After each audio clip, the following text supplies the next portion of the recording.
Hi everyone, I'm Karen and I'm coming to you with Love My Addi. So I just want to let you know that I ordered my Addi king size on October the 1st. It was shipped out on October the 2nd from Germany, and I live in Western Canada. So I expected it to take a while because it said that it may not be here till November the 14th. But in reality, I received it on October the 18th, so that was only 16 days. So that's perfect. Now, yes, I have used my Addi since I've gotten it, but I just want to show you everything. It comes in this awesome box, okay, with this ball of yarn here. I'm actually spun it myself on my spinner, and it is something that I suggest that everybody has. I've got my machine here, which is just awesome. Got my little clamps for my legs, the hook, the extra teeth, the stopper, and of course, in with the teeth comes the needle, which goes right into this little tiny hook here, or spot here, and that's where I keep it. It also comes with, of course, the manual. And I ordered mine with a couple of books. It's Addi Express King Size book and Winding Instead of Knitting. To be honest, I wish I would have saved my money and have not bought it with the books, because there's nothing in the books that I'm actually interested in. So now, before I actually get started, I do want to tell you that it's a good thing to go on to YouTube and check things out to see what kind of projects you would like.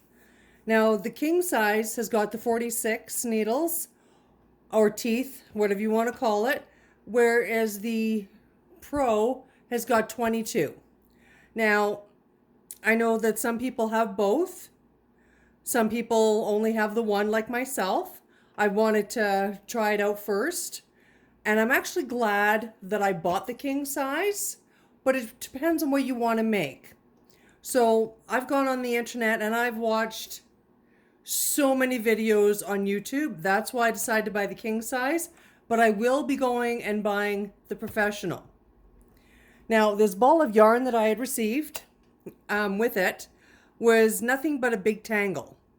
So I rolled it up on my spinner just so that I can actually work with it. Now, my suggestion is, when you get your very first machine, it's a great idea to actually make sure that your yarn is not in knots, because otherwise it takes you forever and it becomes frustrating.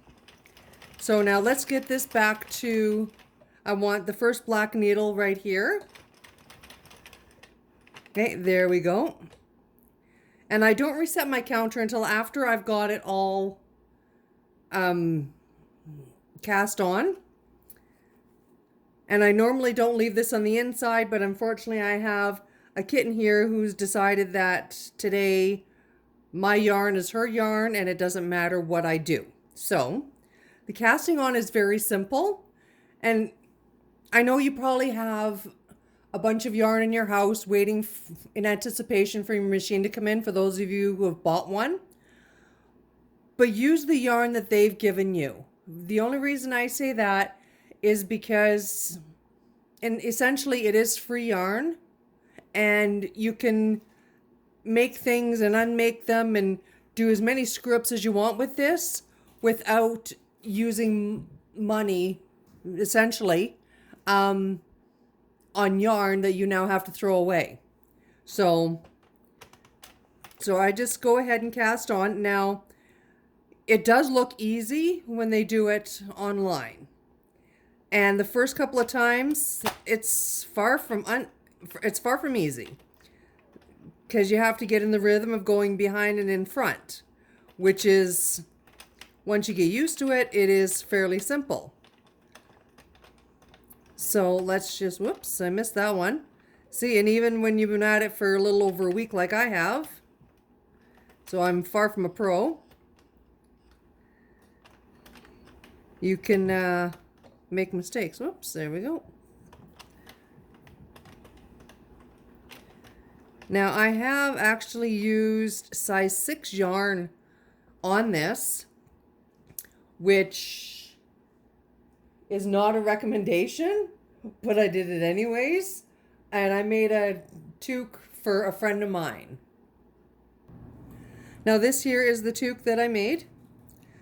She didn't want a brim on it, and she's definitely not a pom-pom girl, so it's just your basic simple hat. It didn't take that long, but when you use the yarn, like the thicker yarns, you have to be very careful because the machine actually is not made for it. So it's probably something that I won't do again. But anyways, now that I've got the first part of the cast on, I'm going to open up this little trap, as I call it. Make sure you get it down in the hole here. Oh, you can't see the hole? Sorry. Let's adjust this. There's a little hole right here. Okay, you make sure that your yarn goes in and then right down into the hole, and make sure you close it. If you don't close it, that can create problems with your machine. Now you want to make sure that you do this gently. Don't have your tension too tight. Okay, just make sure you hold on to your yarn. And for some reason mine, the first round I make always makes this clicking sound, and I don't know why. But after I get to the first black needle, it seems to settle down. Perfect now. So now I don't know what you would want to make with your yarn. To me, it doesn't seem like there's enough to really make anything in particular. It's just basically for practice. So you can go ahead and practice. I am going to come back to you again with more little tricks. But this here is just basically your tutorial for your basic first machine here. And let's see here. It doesn't look like things are going quite right. Here everything is too loose. I don't know if you can see this or not. Let me move it around here into the camera. I have two that have slipped, so obviously my machine does not like that particular yarn. Let's see if it does it again, because everything else going around looks fine. It's just in that one spot where it seems to want to drop. No, it dropped it again. Okay, so this is when I take off my thread from my machine, and I just do your basic cast off. And it's easy. You just take your thread out of there and go around twice, and it pops off, which is great. Now, unfortunately, there are some yarns that it just does it with, and it doesn't, there's no rhyme or reason for it. It's just, I don't know, maybe the machine's having a bad day, maybe it just doesn't like the yarn, but it makes no sense as to why it would do this. Now, there are some people that have said on the internet that have said, you know, yeah, this yarn doesn't work well with it, or that yarn does. I've tried some of the yarns that have said have been great, like Vanna's Choice, and I had nothing but problems with it. So I'm glad I only bought one ball to try out. So let's redo this here and see if we can find out what the heck is going on. Okay, so there we go.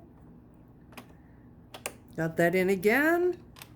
And now let's check this out to see what the heck is going on.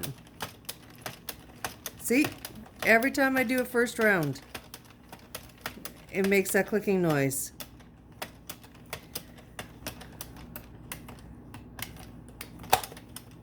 Okay, let's make sure that none of these others that we have this problem with, because drop stitches are never good.